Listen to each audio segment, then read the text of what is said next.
and wind increased. Then I saw it. Just a matter of time before the slate from the roof was ripped loose and flying through the air. I really thought my time I could hear everything from inside Our the house began to twist around from side to side. I said the only thing to do now is to pray.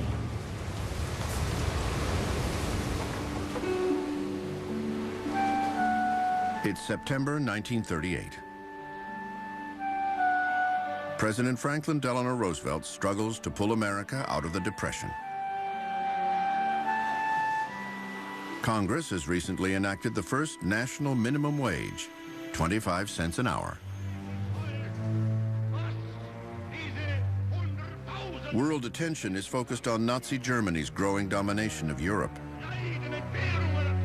Many people believe war is inevitable. And on the morning of the 16th, the residents of New England's coastal communities are in the last days of a rainy summer. It had been a strange summer in terms of the weather. Unusual heat at various periods throughout the summer, heavy rainfall that created widespread flooding, particularly in the Connecticut River Valley Basin, so all through Connecticut into western Massachusetts.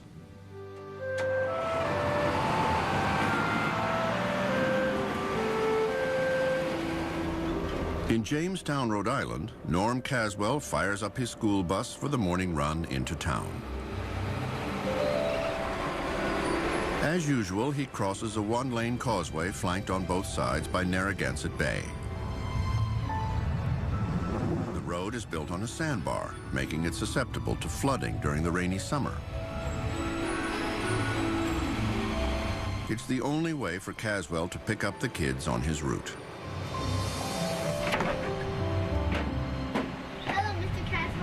His passengers are a microcosm of the community. The sons of a Greek fisherman, the children of the town lighthouse keeper, and 3 daughters and 1 son of Portuguese farmer Joseph Matos. Good morning, Mr. Caswell. Good morning, Teresa. Hey, Joe. Over the years, Caswell has watched the children grow up. He was very friendly with the kids and protective. So you get very attached to the kids and you know their families and you go that extra mile. 70 miles away in Fenwick, Connecticut, actress Katharine Hepburn is nursing a troubled career and a failing romance.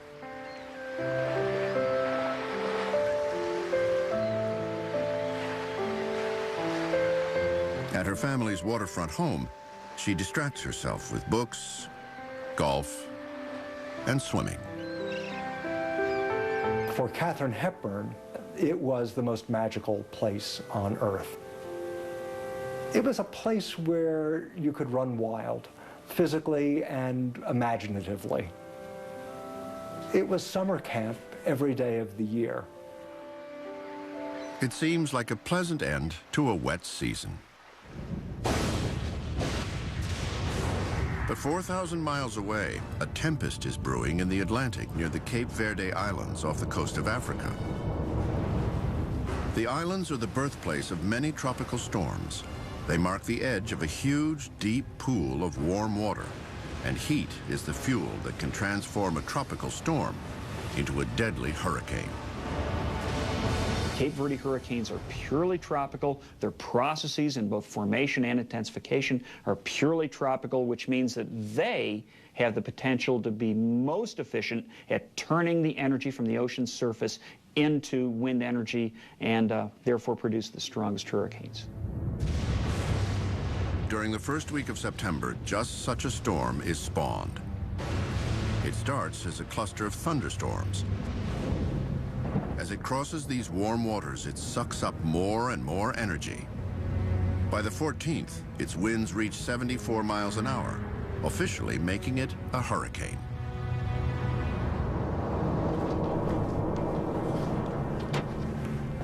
On the morning of September 16th, Weather Bureau Director Grady Norton and his assistant Gordon Dunn arrive at their offices in Jacksonville, Florida. Take the day off? Yeah, I was thinking about it. About time. No, that's okay. Many consider Norton one of the best forecasters in the country. The 23-year veteran of the Bureau often relies on his gut feelings over analytical methods. On the other hand, Gordon Dunn has a much more methodical approach to weather prediction. He is a rising star in the field of meteorology. Probably often they didn't agree, but certainly together those strengths made for a very, very effective hurricane forecast team.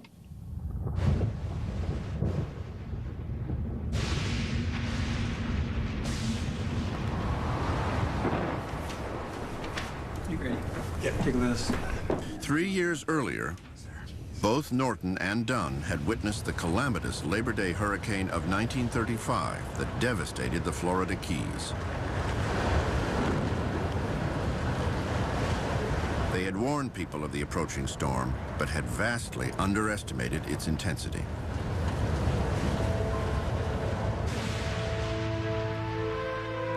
It killed more than 400 people. It made Norton and Dunn that much more determined to make sure that that was not going to happen again in their area, and it was not going to happen on their watch. This day, their attention is focused on reports of the powerful new storm spawned near the Cape Verde Islands. But their information is limited. I think we need to keep an eye on this one.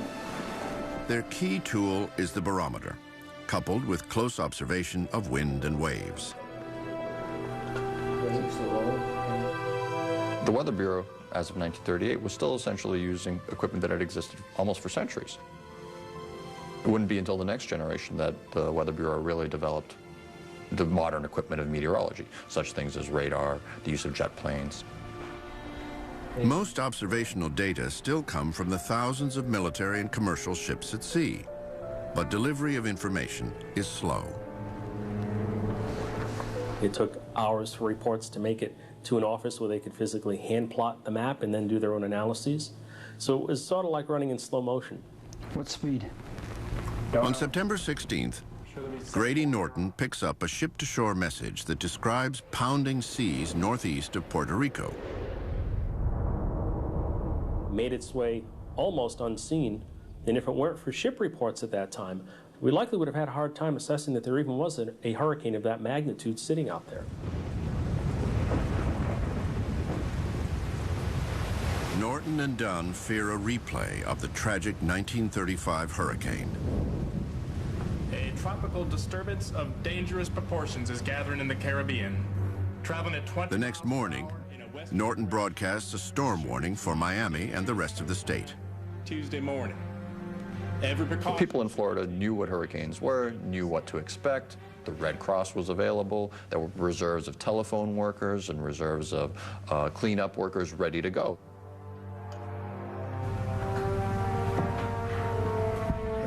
On the evening of Monday, September 19th, the forecasters receive some welcome news. The storm will miss Florida and turn north, pushed by a convergence of fronts moving up the east coast. By the following morning, the two forecasters have spent nearly 100 straight hours tracking the storm. At 9:30 a.m., Grady Norton issues an alert. All vessels from the Virginia Capes to Charleston, South Carolina should stay in harbor. I repeat, all vessels in path at all... But this warning comes at a price. Should remain in harbor. The ships at sea, they were the information gatherers. So when they were called into port, you lost your source of information there to make forecast and to make intelligent reports. The storm is moving to the north. Looks like missed our coast entirely.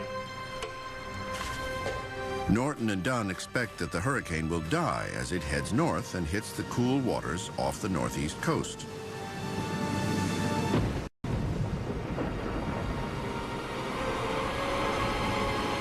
"1,100 miles north, Norm Caswell delivers his busload of children safely home.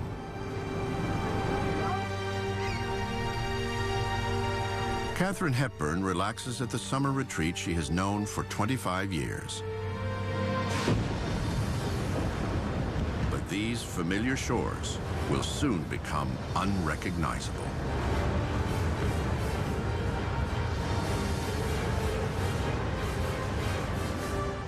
Rainwater had been driven right into the house. Well, suddenly a wall of water poured through the back door of the little The kitchen. phone had gone out, and we were so scared we couldn't breathe.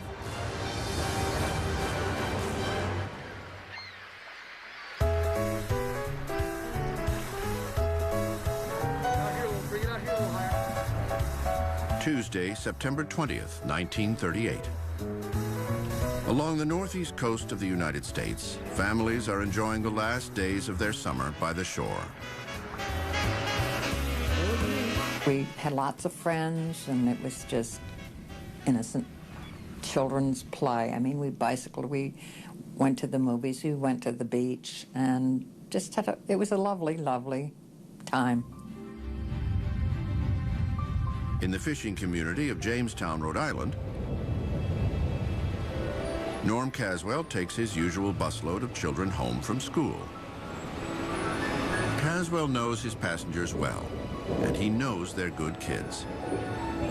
Though he does have to keep an eye on Clayton Chellis, the lighthouse keeper's 11-year-old son. Clayton Chellis? He was a rounder. He was, if there's something to get into, he got into it. And he could swim like a seal in the water. One of Clayton's favorite swimming spots is among the jagged rocks surrounding the Beavertail Lighthouse where his family lives.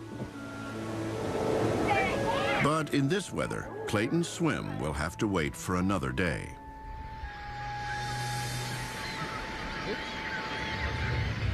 About 40 miles away, on Napa Tree Point in Watch Hill, Rhode Island, the Moore children play at their summer home, a place they call heaven on earth. Their father, Jeff Moore, runs a successful elastic factory. A former high school football captain, he once led his team to a 122-0 victory. Since his days of gridiron glory, he's bulked up to more than 200 pounds. He's known as a down-to-earth and generous man to both his family and his employees. If a woman was pregnant, needed some money, he'd reach in his pockets and pull out money, which was like lettuce, and give it to her. Hey, Mom. Sweetie, come on up here. During the summer months, the Moore children notice a difference in their mother, Katharine. You get me wet. Oh, hey, Mom's turn. Of the husband and wife, she was a bit more reserved. But the children said when they got to the shore, she was a little lighter-hearted, a little more fun. They really went there to relax and kick back. The family's three-story home, nestled between Little Narragansett Bay and the Atlantic Ocean, is built on a barrier beach. The barrier beaches are a ribbon of sand that juts right out along the seashore, and behind them is the pond or waterway. It's wonderful living, but they're very, very vulnerable in a storm.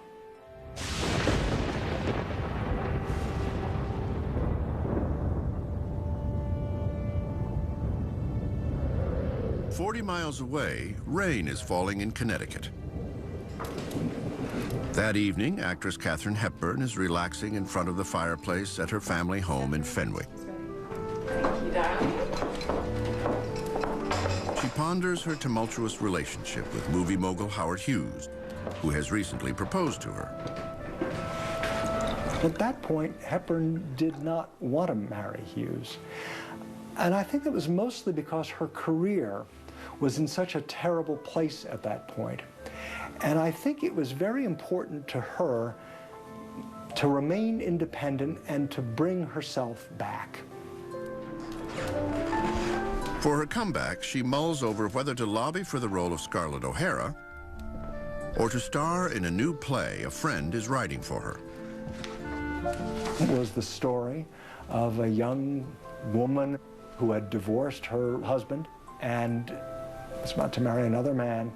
And it was what happens during the weekend of that particular wedding. It was, of course, the Philadelphia story. Unbeknownst to Hepburn and millions of others on the Northeast coast, they are in the crosshairs of a violent hurricane. tropical disturbance of dangerous proportions. Just one day earlier, meteorologists Grady Norton and Gordon Dunn predicted it was going to hit 1,400 miles south in Miami. They now assume the hurricane will follow a familiar pattern and disintegrate once it hits the cool waters off New England. By 9 p.m., the hurricane is lurking somewhere southeast of Cape Hatteras, North Carolina. But instead of dying off, it's growing more powerful due to a rare convergence. When hurricanes get this far north and they begin to interact with a cold front, well, that front represents temperature contrast. So when you put the two together, Mother Nature is trying to get that hurricane to be more like a winter-like system. These temperature contrasts, along with the jet stream, a river of air roaring through the atmosphere, cause the hurricane to grow larger and transform it into what is called an extratropical cyclone. It is a transition that, by definition, can possess remarkable amounts of energy, power in the atmosphere. And if they are directed toward a coastline, can have dramatic results. The jet stream greatly expands the reach of wind and rain generated by the hurricane, giving it the potential to strike an area more than 500 miles wide. And it helps double the hurricane's speed to over 40 miles an hour. It is now one of the fastest on record, moving so rapidly that it doesn't have time to die out over the cold waters of the North Atlantic. All vessels in path and all small craft from the Virginia Cape. But Weather Service warnings have cautioned most ships to evacuate the area. And without the sailors' first-hand reports, government meteorologists are unaware that the gigantic storm is racing toward the millions of people who live in the Northeast.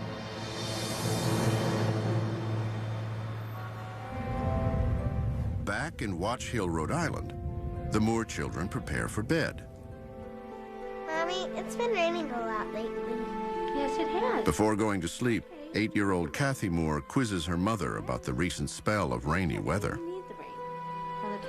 The subject was storms, typhoons, and so forth and so on, and my mother was explaining the difference between them to me. Kathy remembers saying, "What is a hurricane?" And her mother saying, "Oh, don't worry about it. Hurricanes don't come to New England." Okay? Good night, sweetie. People had no clue that one of nature's most powerful historical weather events was about to come crashing ashore.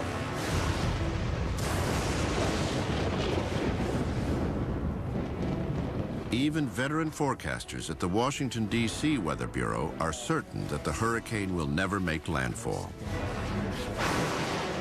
A young meteorologist will discover the storm's actual path. But will anyone listen to his warnings?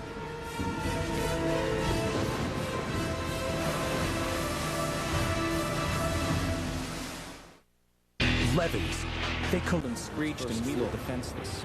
The houses were swept up river in splinters to the Morton farm. I saw our garage lifted up and dropped into the bay. I had to hold on with both hands against the force of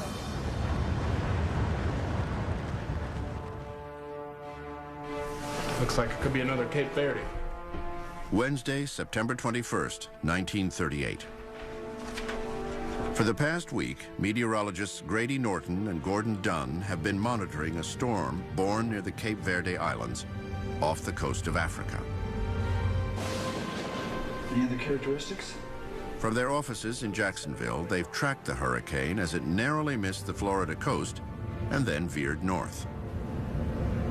The Weather Bureau really believed that the hurricane of 1938 would do what all the others had done, that it would turn and go out to sea and be forgotten. Once it's north of Florida, the hurricane is out of Norton and Dunn's hands. It now falls under the jurisdiction of the Weather Bureau's Washington, D.C. office. How you doing there, Bill? Hey, Charlie. You get the pressure readings? One bright up-and-comer at the D.C. office is 28-year-old junior forecaster Charles Pierce. Pierce is part of a new generation of meteorologists. In 1938, the Weather Bureau had a tradition of forecasting by experience. And about that period of time, there was a new school of forecasting that would look at frontal analysis and air masses. And that was something different than what had been the tradition of the Weather Bureau up till that time. This new school was more systematic than their seasoned counterparts, using physics and mathematical formulas to predict weather patterns. Pierce has the benefit of these new scientific theories, but he has only seen a few hurricanes. That meant that he was going to pay more attention to the actual data at hand and be less biased by the fact that storms in that area turned a certain way and wound up in a certain location.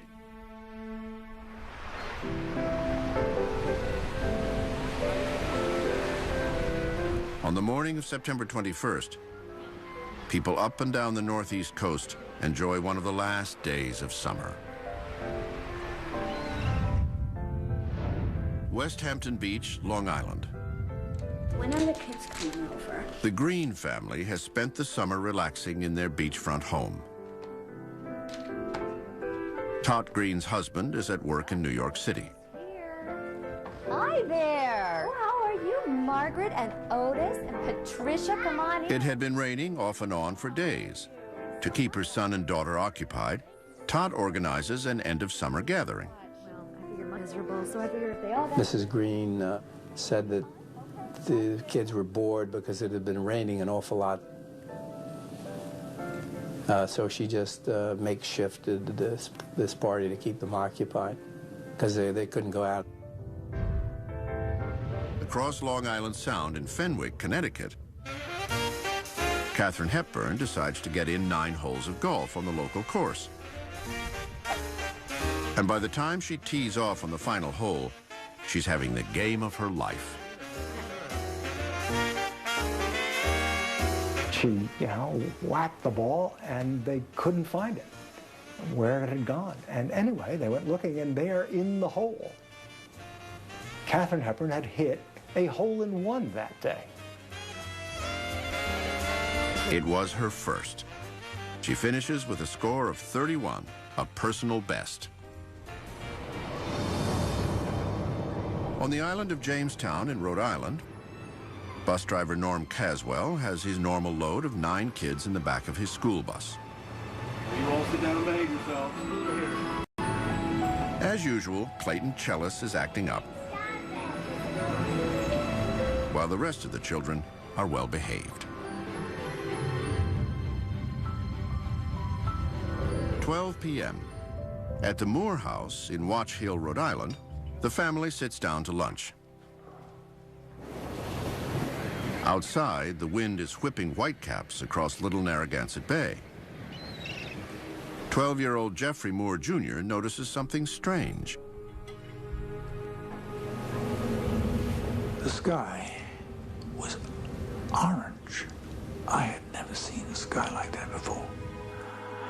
And there were black wisps of cloud scooting through this. Thought maybe it was the devil. You sure you're okay? Yeah, just a little warm. Just wondering. His father, Jeff Moore Sr., doesn't even notice the ominous weather. The 40-year-old has had shooting pain in his chest all day. Jeffrey? As the family finishes up lunch, Jeff suddenly slumps over. Jeffrey! Jeffrey! Jeffrey! Katherine immediately calls the doctor. The children are terrified. To see that big man ready to die scared the hell out of me.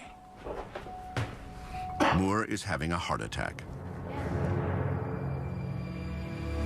At the Washington, D.C. Weather Bureau, Charles Pierce has been spending the morning meticulously poring over barometric maps and temperature data. He's tracking the hurricane that had skirted Florida the day before. The most recent reports place it nearly 150 miles out to sea and have downgraded the storm to a tropical disturbance. But a few things strike Pierce as odd. First is a radio report from a luxury liner. The captain had heeded Weather Service warnings and hugged the Virginia coast to avoid the storm. Nevertheless, high seas and heavy winds buffet his ship. When this ship report came in, this should have been a key which told the Washington forecasters that the storm is much farther to the west. A barometer reading near 30 denotes a clear day. Anything under 29 is an indication of a powerful storm. Just had a report from a ship called the Corinthia. The ship reports a barometric reading of 27.85 inches, a near record low for the North Atlantic. Another troubling sign.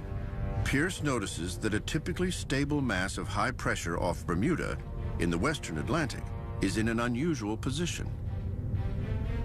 It was farther north than normal and a little bit farther to the west, which meant that the storm was allowed to turn north but could never make that northeastern turn back out into the ocean. Finally, Pierce notes that another high-pressure zone is hovering over the Allegheny Mountains. Pierce believes this confluence of factors is a recipe for disaster. The two high-pressure zones are blocking the storm on both sides, forcing it to head closer and closer to land.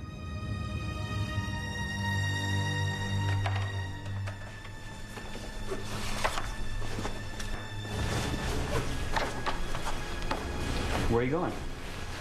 Gotta go and see Mitchell. What for? Can't explain right now. I think we've got a hurricane on our hands. He wants to tell his superiors they're wrong about the storm's path. At noon, he informs senior forecasters that it's barreling towards the northeast coast. I noticed something about these new forecasts. Basically, they told him, we are the meteorologists, we have the final say, and when we want your opinion, we'll ask you, thank you very much. And proceeded to ignore his comments. Sir, if the winds are out Do of you the south realize here, how many they years must of be out the experience south. you are standing between here? The veteran forecasters have seen dozens of these storms and know their patterns. They were following conventional wisdom, that hurricanes, as they travel north, get pushed out to sea by the prevailing westerly winds. They think of him as the young upstart, and they see his prediction as bold and foolish. And the wind speeds along the... Please leave. Would you at least look at the maps? Leave. Tell me you'll at least... In the 2 p.m. advisory out of the D.C. office, there is no mention of the word hurricane.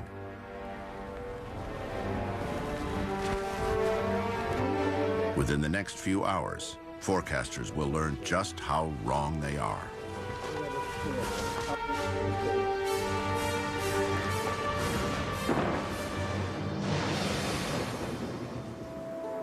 Back in Watch Hill, Rhode Island, as ocean waters begin to stir outside, Jeff Moore is in bed.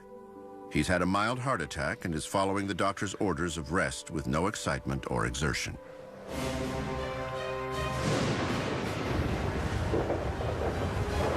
Within the hour, the Moore family and millions of people up and down the northeast coast will have nowhere to run.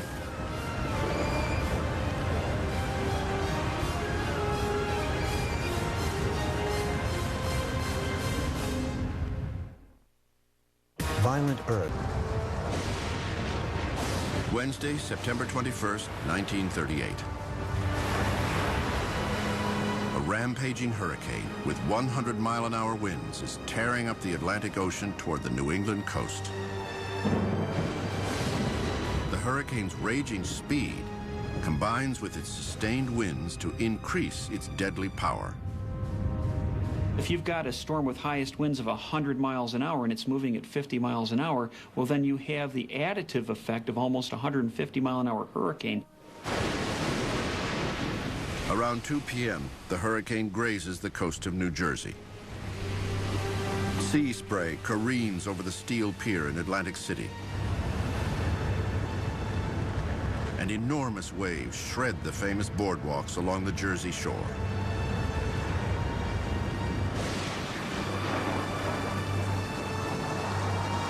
In New York City, wind gusts of 120 miles an hour cause the Empire State Building to sway. But even those feeling its power have no idea that this storm is actually a hurricane.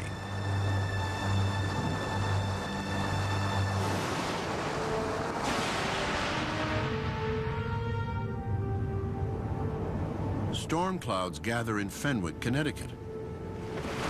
Unaware of the danger, Katharine Hepburn takes to the water for her daily swim. The tide was really stiff, and she said, gee, you know, I mean, the tide is really controlling me here. And she thought, this is very challenging. This is wonderful.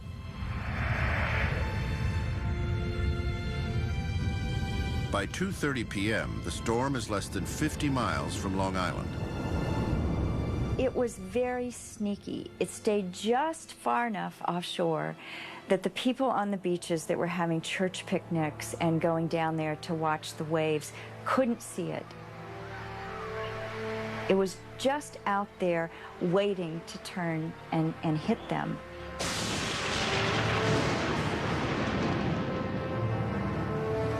Back in Fenwick, Connecticut, Katharine Hepburn swims in turbulent waters. The tides were really getting a little more fierce. The wind was actually beginning to blow sand. It dawned on her, maybe this is not just another storm, that this is something extraordinary.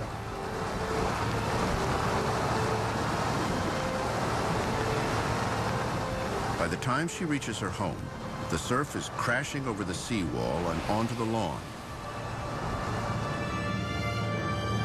Waves near the family home are nothing compared to what is brewing just offshore.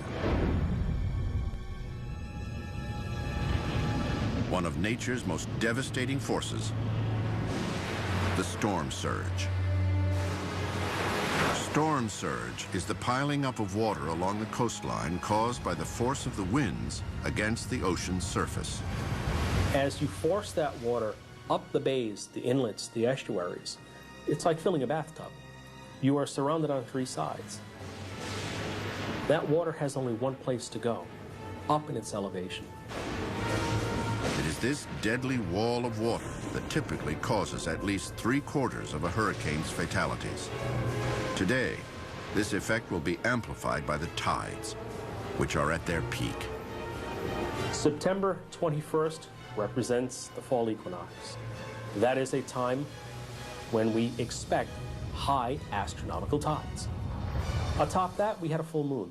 We know that full moons provide a little extra energy. We have higher tides associated with our full moons.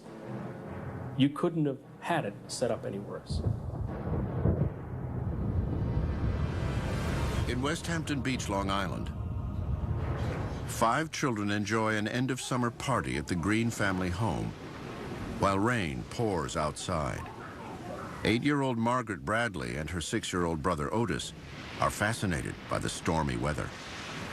Pretty soon after we arrived there, the wind started blowing, and parts of the house started blowing off, and that was very interesting. And we were all aware that something was happening, but we weren't sure what. Well, the weather's getting pretty bad. I think we better call your parents and have them come pick you up, don't you think? With conditions becoming dangerous, Tod Green tries to contact the children's parents. The phone is dead. Hello. Uh-oh. Then the lights go out.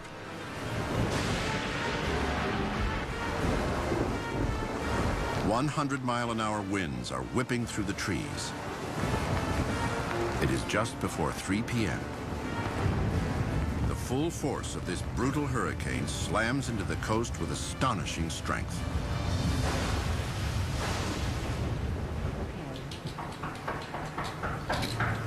There's a knock on the Greens' front door.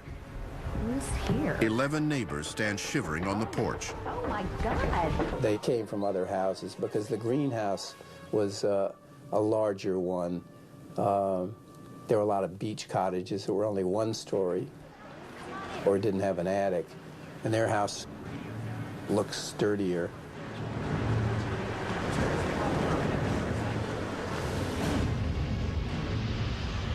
"75 miles across Long Island Sound in Watch Hill, Rhode Island,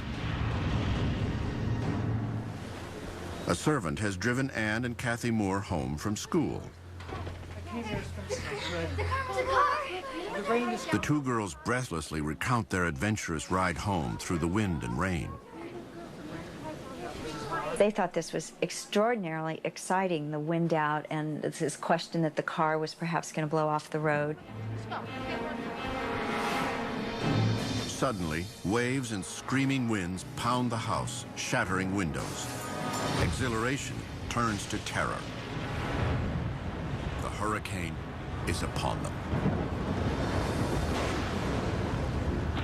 Within minutes, water and debris pummel the house as high as the second story. Jeff Moore, who earlier that day suffered a minor heart attack, is summoned from his bed to help nail shutters over broken windows. Downstairs, Katharine gathers food and other supplies. When she opens the basement door, she's shocked to discover that it's already flooded. With the water rising rapidly, there is no escape. Jeffrey! That is when the moments of stark terror came, because they could see what the water could do. There was no ready exit, and you knew in that situation that this was going to be a matter of sheer survival.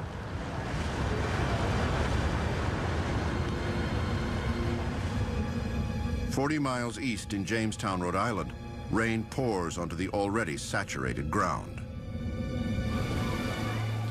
At around 3 p.m., bus driver Norm Caswell carefully maneuvers his vehicle over the waterlogged roads after picking his passengers up from school. He notices that one of the children, 16-year-old Bill Chellis, is absent. He was downtown and he was waiting for the bus to pick him up, to bring him back up to the lighthouse. And some friends went by in a car and said, "Hey, Bill, want to go up to the lighthouse? We're going to go up and look at the sea. There's big waves up there." I said, "Sure." With 8 children on board, Caswell heads out in the high winds and driving rain. The bus will be their only protection against a 20-foot wall of water that will ravage cities, homes, and families.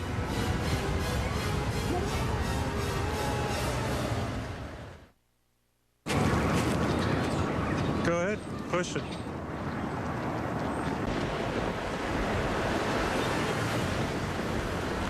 September 21st, 1938, 3 p.m. The northeast coast of the United States is caught in the jaws of a monstrous hurricane with 100-mile-an-hour winds. It is the worst in this region in more than a century. At 60 miles an hour, the hurricane is moving so fast that its eye, usually a respite from the storm, hardly provides a break. Waves as high as 50 feet strike the coast with such force that they register on seismographs in Alaska. And still, forecasts do not mention the word hurricane. Even if they had, the storm knocked out communications as soon as it sped ashore. So as the forecasters were trying to keep up with the storm was actually coming on shore on Long Island, and just as the forecast was being changed, people were being drowned in downtown Providence, Rhode Island. Around 3:30 p.m., a 20-foot storm surge, as high as a 2-story building, smashes into the coastline. Witnesses talk about this massive black water. It's almost like a huge wall in front of them that all of a sudden dominates their landscape and then crashes upon them with a thunder. The earth shakes, like the gates of hell are falling apart. In West Hampton Beach, Long Island, 11 neighbors have sought shelter in Tod Green's wood frame home. But it is no protection against the storm surge. The water started to roll over the dunes, and my recollection is it was just wave after wave after wave coming in, and you could see them getting higher and higher. The whole ocean floor was sucked out to the horizons, so it was just as if there was a skim of water all the way out to the horizon. And then suddenly this huge, unbroken wall of water started coming, just rolling towards us. Follow me, come on. As the storm surge hits, the ground floor fills with water. Tod orders everyone upstairs.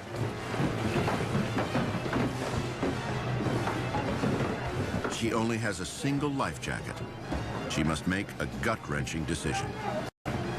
You've got your own children there, you want to protect them, but I think that you always feel a certain duty to protect the children that you've been entrusted with. Tod gives the life vest to the Bradley kids and suggests that Otis, the younger sibling, wear it. Ladies first. I said no. I said, it's ladies first. Yeah, I didn't deny him the lifesaver because I didn't like him. It was because I felt ladies first was just a credo that I'd been brought up with. Now the storm surge inundates the second floor. The water just kept coming and coming and coming, and we went up another flight to the attic. The next flight would have been to heaven. 40 miles away in Fenwick, Connecticut, relentless waves pound Katharine Hepburn's summer home. Under the fierce attack, windows shatter and the walls begin to crumble. Windows were imploding. Doors were swinging and falling off hinges. Katharine Hepburn had the fear of God running through her. Dick! Dick! One wing of the house literally came off and just disappeared. And at this point, those who were left in the house decided it's time to get out. The house is coming apart. We need to get out of here now. Hepburn, her mother, brother, a house guest, and the cook are all trapped.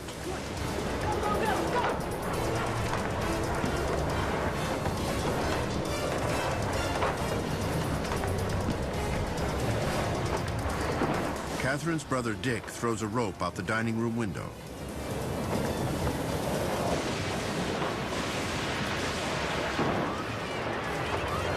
He and the 4 others climb down into the churning, knee-deep water.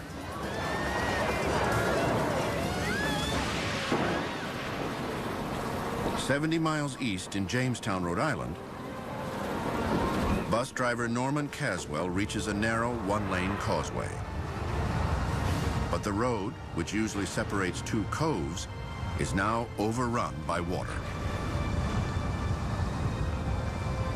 Caswell is a quarter-mile away from his next stop, the home of Joe Matos.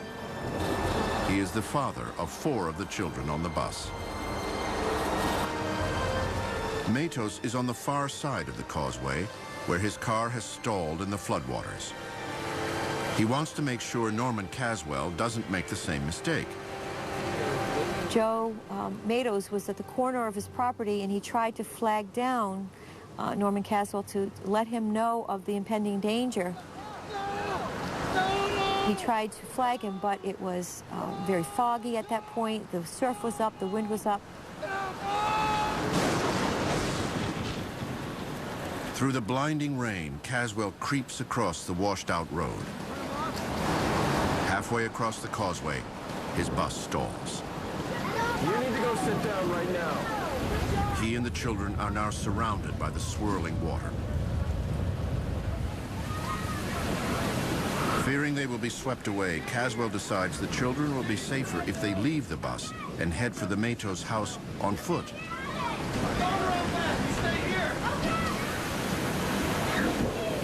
realizes it is the only way to protect the children. He got out of the bus. At that point, the wind was knocking him over, and he made it to the back of the bus. And he opened the door. Hold hands! Hold hands! I want everyone to hold hands. You come out first.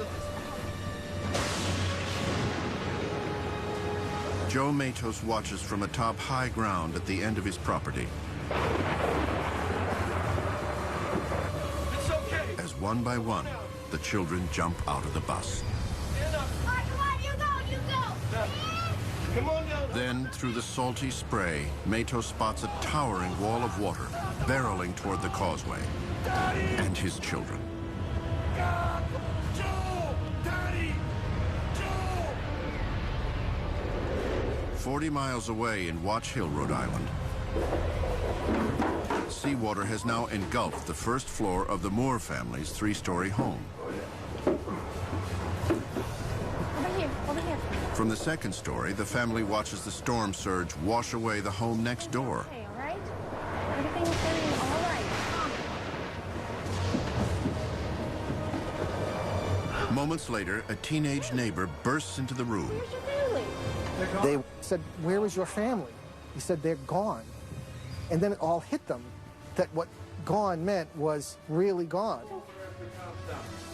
The emotional shock of seeing loved ones before their very eyes washed out to sea and drowned, they hadn't even begun to deal with. They couldn't take time for it. Without warning, the second floor begins to fall like a trap door. The house is collapsing beneath them. The rising water drives all 11 people to the attic.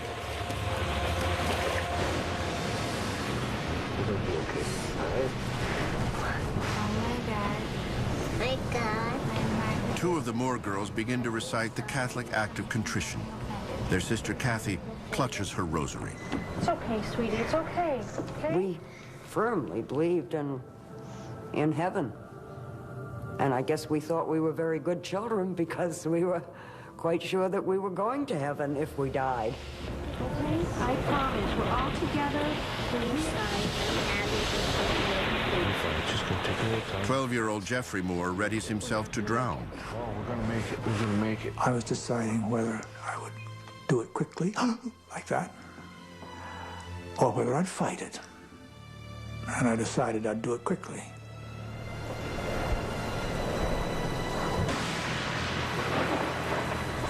His father, Jeff, says goodbye to his wife of 13 years. It was basically this is the end and I love you moment. But Katharine would not go there. She would not take that step. She was not quite willing to give it all up. You need to be strong. You need to be with us, all of us. Suddenly, water rises to the floor and a fierce blast of wind rips a section of the attic away from the house. The house breaks apart before their very eyes. It's almost biblical. The floor becomes a raft.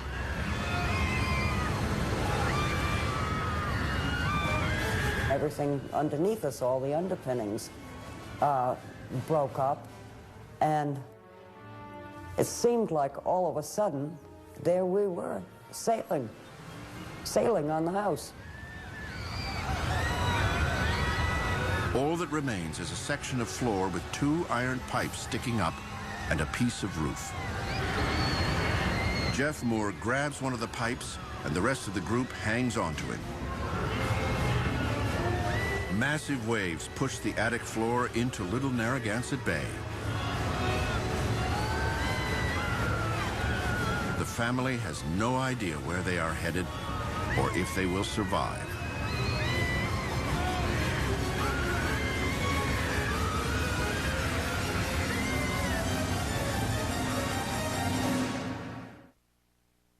It ended the reign of... It is late afternoon on September 21st, 1938. And a ferocious hurricane has taken the northeastern United States completely by surprise. With no time to take cover, millions of people have been swept into the maelstrom. And the storm has found ideal conditions when it crashes ashore. Normally, hurricanes fade quickly when they leave the ocean, deprived of the warm water that is their fuel. This time is different. The 4 days preceding the hurricane, there had been pretty steady, hard rainfall. There was widespread flooding. New England was essentially a warm pool of shallow water. The hurricane continued to travel on land as if it was believing it was on water. The storm's violent winds and 20-foot storm surge flattened the New England coast. The Blue Hill Weather Observatory near Boston registers wind gusts of 186 miles an hour. Then, the instrument measuring the wind speed breaks. New London, Connecticut is under 8 feet of water. Severed power lines ignite buildings, creating an inferno. Providence, Rhode Island is engulfed with water as Narragansett Bay rips ashore. It was almost as if you had turned on a spigot in a glass of water. The water rose that quickly through the streets of Providence. West Hampton Beach, on the south shore of Long Island, has already been hit by the storm surge. Okay, we have everyone. We have to stay calm. We're going to find a way out of it. Tod Green, her 2 children, and 14 others huddled together in the attic. Everybody was scared to death. Nobody was really talking back and forth. We were just all sitting there, sort of stupefied. The house is getting pummeled with huge waves. Chunks of debris are flying into the house. They fear that their roof is going to rip off. Using a crowbar, some of the men punch a hole in the roof. If the water rises much more, it will be their final exit.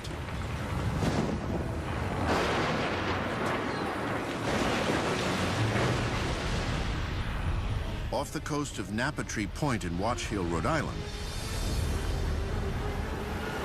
the Moore family and their servants cling to a makeshift raft consisting of their attic floor.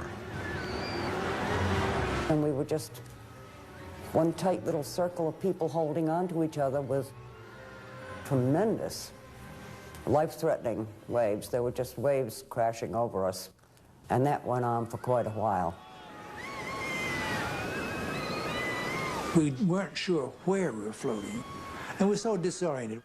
We thought we'd be out in the middle of the ocean, and sure enough, the raft would break up and sink. Catherine Moore remains calm and collected for the sake of her children. She creates a strategy to keep them from swallowing water as waves wash over the raft.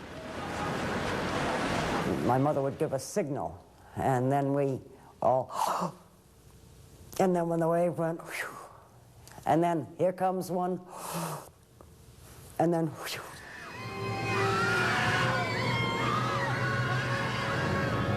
In Jamestown, Rhode Island, Norm Caswell's school bus has stalled on a narrow causeway. Afraid the bus will be swept away, he's led the children out into the storm. Come on, I got you, boys. I got you.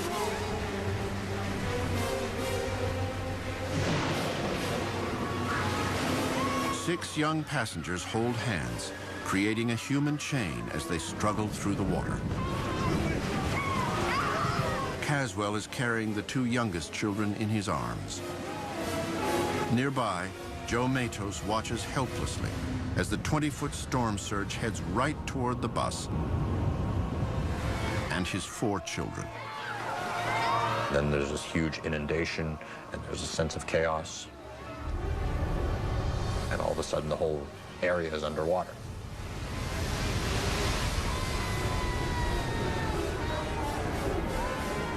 The human chain breaks in the middle, probably among the weakest of the children, and it washes the children away. The water was knocking the bus into the waterway on the other side. The screaming that was going on, children grabbing for one another, grabbing for anything. A horror unimaginable for these children.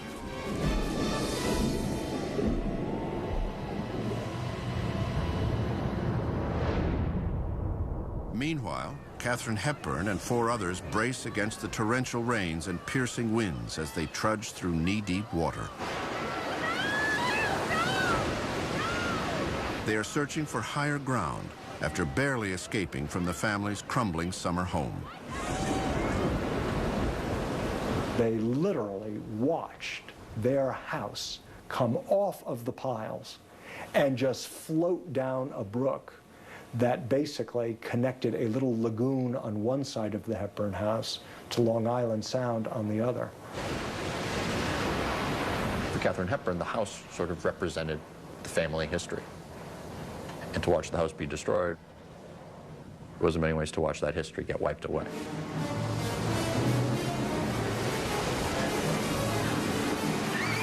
"40 miles away, the sea continues to punish the Moore family's makeshift raft. Somehow, we managed to hang on and not be washed off. Suddenly, 12-year-old Jeffrey sees a pair of sharks circling the raft.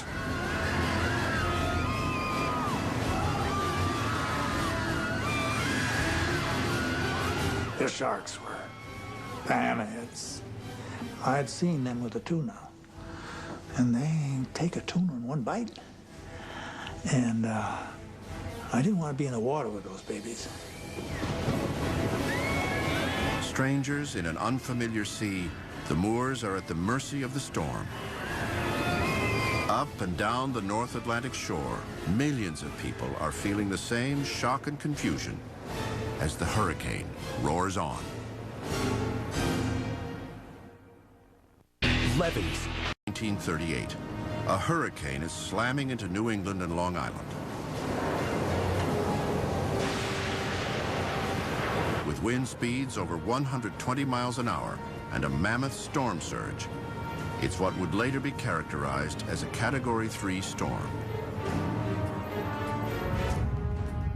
In Jamestown, Rhode Island, Joseph Matos watches in horror as the violent surge pushes his children into the churning waters. He is at the edge of his property, looking down on the bus his children have fled. But he is completely helpless. He just couldn't get there, and I'm sure he was yelling in the wind, but you couldn't hear it. And another wave came. It's unclear exactly what's happening. What is clear is that his children are getting washed away, and it's not certain that he's ever going to be able to find them.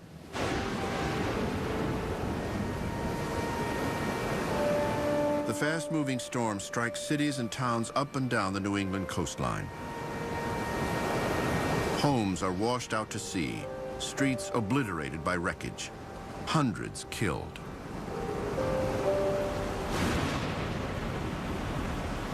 Finally, after 2 hours, the waves begin to calm. Floating on a section of their house, the Moore family is relieved to spot a familiar location. In the distance, the Moores recognize a small piece of land called Barn Island. On any other day, it's an easy 1-mile sail from their home.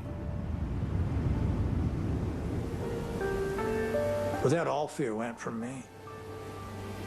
The next thing was how are we going to land, if we could. Maybe we might have to swim for it. We didn't know. The raft gets close enough to the island for the passengers to walk to shore.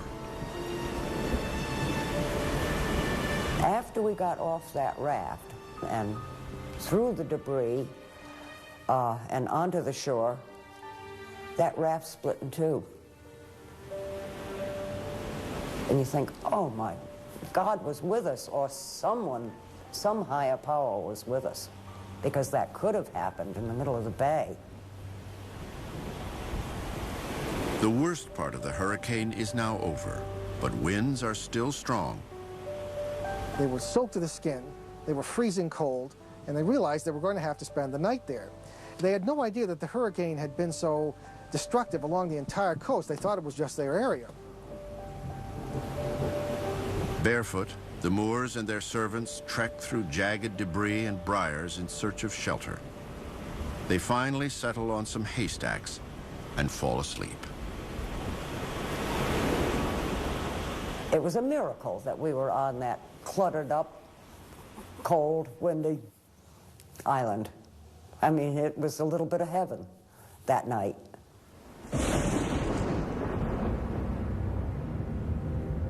West Hampton Beach, Long Island. Around 5 p.m., the wind and rain have died down. Tod Green and the 16 people who had sought refuge in her attic decide to venture outside to find safer shelter. Very steep. The landscape had changed rather radically. Houses that had been there hours before were washed away. Sand had moved. It was hard to get your bearings and your location.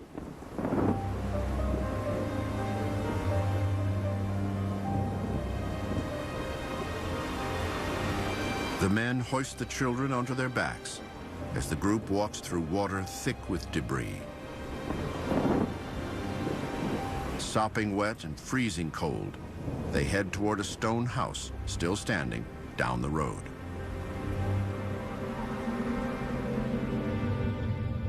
By midnight, after traveling more than 300 miles over land, the great hurricane moves north into Canada. Deprived of the ocean water it needs to survive, it weakens and dies.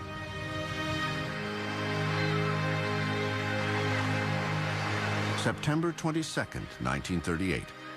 The northeast coast of North America wakes up to a glorious sunrise. Ernest Hemingway wrote in The Old Man and the Sea something along the lines of, there's no more beautiful weather than in hurricane season when you're not having a hurricane.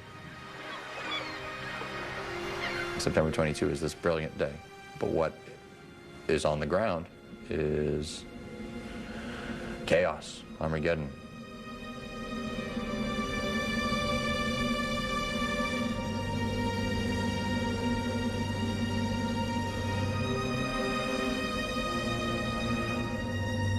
Some take advantage of the disorder by looting stores and robbing corpses.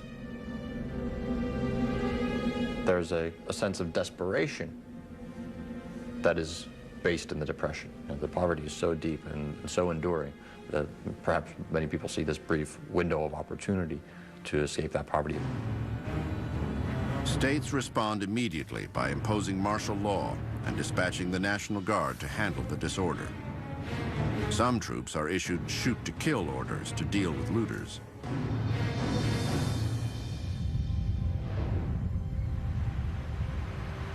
On Barn Island, where Jeffrey Moore Jr. and his family found refuge, they wake up from their haystack beds. I heard this putt, putt, putt, putt. I know what that was. That was a fishing boat. In the debris, young Jeffrey finds a mirror to signal the boat.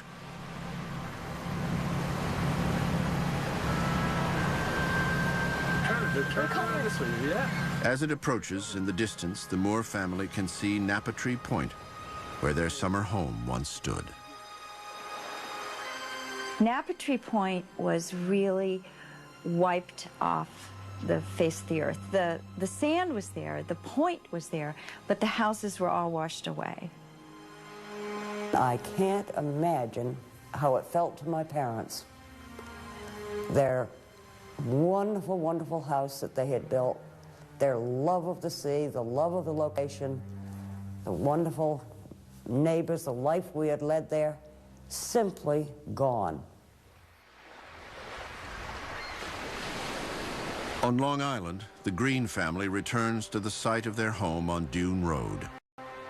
It is in ruins. But the next morning, a local paper reminds them just how lucky they are. An article claims that Tot and the entire group of people she was sheltering had been swept out to sea. As the waves wash against the abandoned school bus in Jamestown, Rhode Island, an entire region wonders why they were not warned.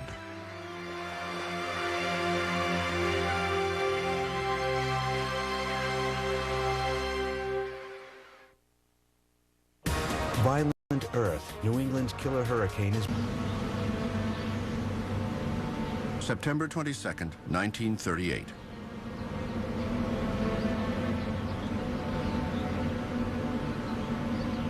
A hurricane of unprecedented speed and ferocity has laid waste to more than 1,000 miles of shoreline, from Long Island to Maine. It's like the world turned upside down. Railroad tracks that are just sort of spiraling into nothingness. Sailboats washed up on land. Cars bobbing in water. Neighborhoods that have just become splinters. The storm destroyed 20,000 buildings and damaged 75,000 more.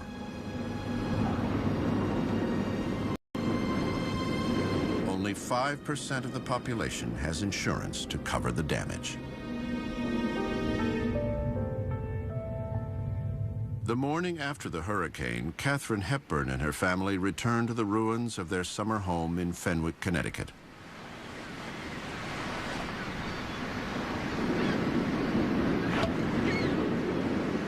There was just rubble and just debris everywhere. I mean, not even a sense beyond that a house once stood there. Always the actress, Hepburn poses for this photo in a bathtub. Katharine Hepburn was very much on with the show. Fine, you know, we've lost the house, we've got our lives, we've got our health, and fortunately we can rebuild the house. The people of Jamestown, Rhode Island face tragic news. Of the 8 children who were on board the town school bus the day before, 7 are dead. Only bus driver Norm Caswell and 11-year-old Clayton Cellist survived the hurricane. Clayton had been a strong swimmer, and he knew from swimming here at Beavertail that the best thing to do was not fight the water, but to swim with it, which is what he did. That morning, nearly everyone in town gathers around the empty bus, still partially submerged in muddy water. Because the island was so small and everyone knew everyone else, when people discovered that 7 children had died the day before, it was devastating, not just for the families, but for everybody on the island.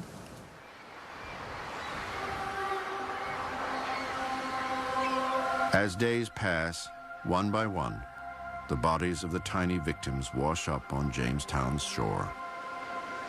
It is a scene repeated throughout New England. 682 people have been killed. High schools become makeshift morgues, while undertakers struggle with shortages of embalming fluid and caskets. There was a journalist who said one of the enduring memories was the smell of dead bodies. He almost felt like he could taste it in his food.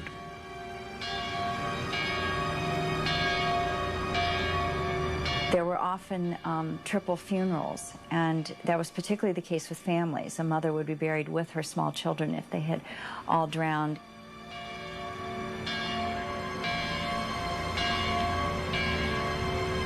In the storm's wake, tough questions are leveled at the D.C. Weather Bureau. Those in the hurricane's path want to know why they weren't warned. The Weather Bureau said, well, we did announce gale warnings. Gale warnings were discounted. Fishermen were accustomed to gale warnings. They thought that was just a big blow. You know, tie up your boats and close the boathouse. They didn't think that gale warning meant what was going to happen. If the winds are out of the south in Washington, they must be... Just 2 hours before the hurricane struck, forecaster Charles Pierce had accurately predicted its intensity and its deadly path. But more experienced meteorologists had overruled him. It's not clear if a last-minute warning would have made a difference. The storm swept away communication lines as it roared ashore. I think within the Weather Bureau, there was the understanding that this was a very unique storm from the standpoint of its motion, where it went, and more importantly, how fast it got there. The public blames the agency for the lack of warning. One critical letter prompts the senior forecaster in Washington to respond that they handled the situation, quote, fairly well under the circumstances.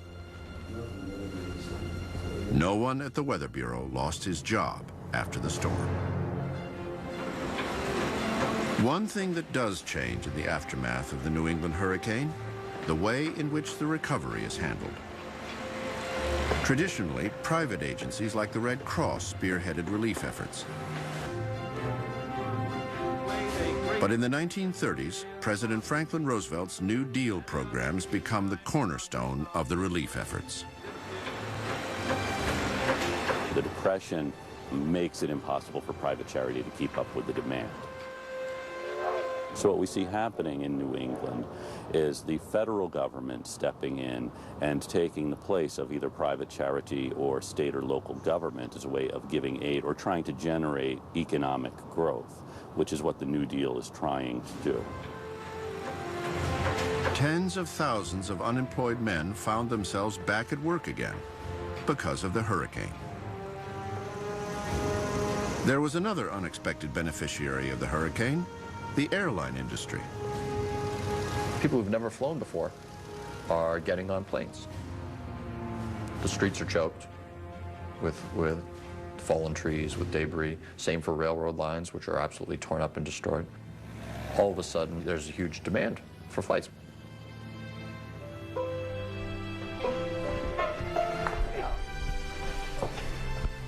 Jeff Moore, who rode out the storm with his family, cheated death twice by surviving a heart attack and the hurricane. His luck runs out 18 months later when he dies from complications after surgery. He was just 42 years old. He went out so fast that he could only say a few things, including say goodbye to my sweetheart. His sweetheart, Katharine, never remarries.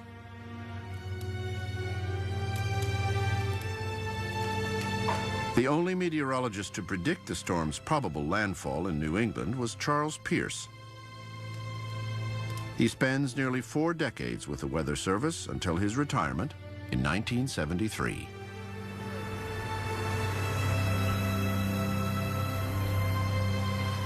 Joseph Matos, who lost 4 children at the causeway, stays in Jamestown, Rhode Island for the rest of his life. He never would talk much about this. He would break down when he did talk about it, naturally. He never got over it, but he had to live his whole life with it.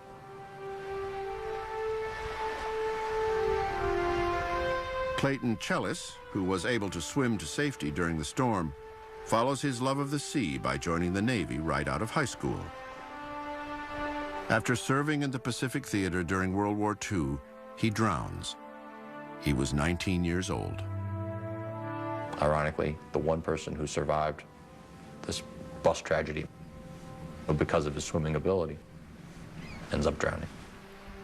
It's almost as if fate had written some kind of script, and it didn't get him the first time, but it did the second.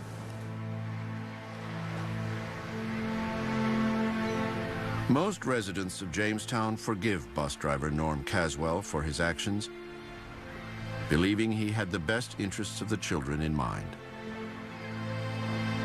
Some, however, like Bill Chellis, who was not on the bus, but lost his sister in the hurricane, can't help but still be angry. Well, a stupid, dirty devil should have never tried to go across a one-lane causeway. Just, you couldn't even pass 2 cars. You know. I don't know what the man was thinking of. Of course, hindsight's a great thing, but...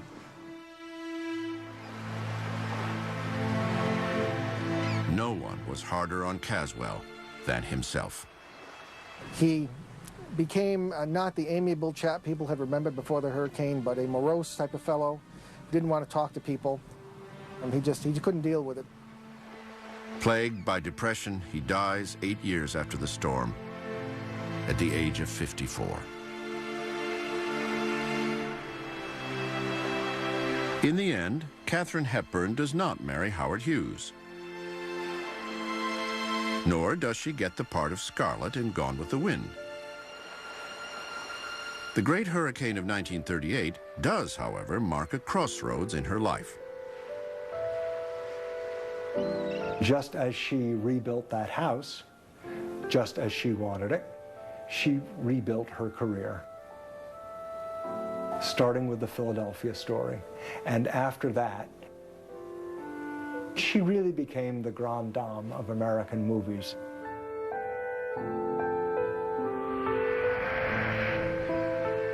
Her family home on the Connecticut shore remains Katharine Hepburn's refuge from the world for the rest of her life. She dies there in 2003 at the age of 96.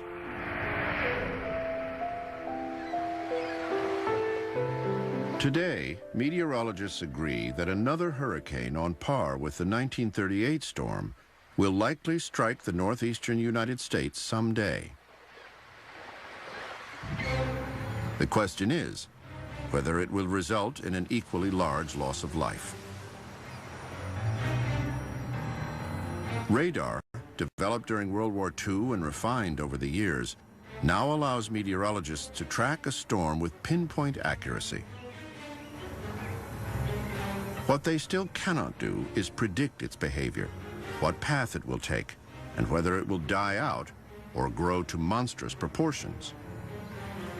Intensity forecasting is probably the least efficient and the least known part of hurricane forecasting. So that meteorological nightmare is still out there, and if we're not careful to learn from what we've seen in the past, that kind of thing could be repeated along the United States coast in some shape or form. If anything, more people in the American Northeast may be in danger from a hurricane than ever before. Waterfronts and beaches that were empty in 1938 are now crowded with development. More and more people live in harm's way. And I think, wow, you know, what are you doing building houses? And it just, someday, something's going to happen. But there it is. People forget. We feel it hasn't happened in 2 generations, it can't happen now. So we have an inexperienced population. Is our infrastructure different? Sure. Have we matured as a society? Sure. But are we any less susceptible to the devastation? Absolutely not. Storms like this have a way of making all of the technology that people enjoy obsolete. And just when you think you have established the ideal world where you can do everything, a storm like this comes along and shows you how completely powerless you are in the face of nature.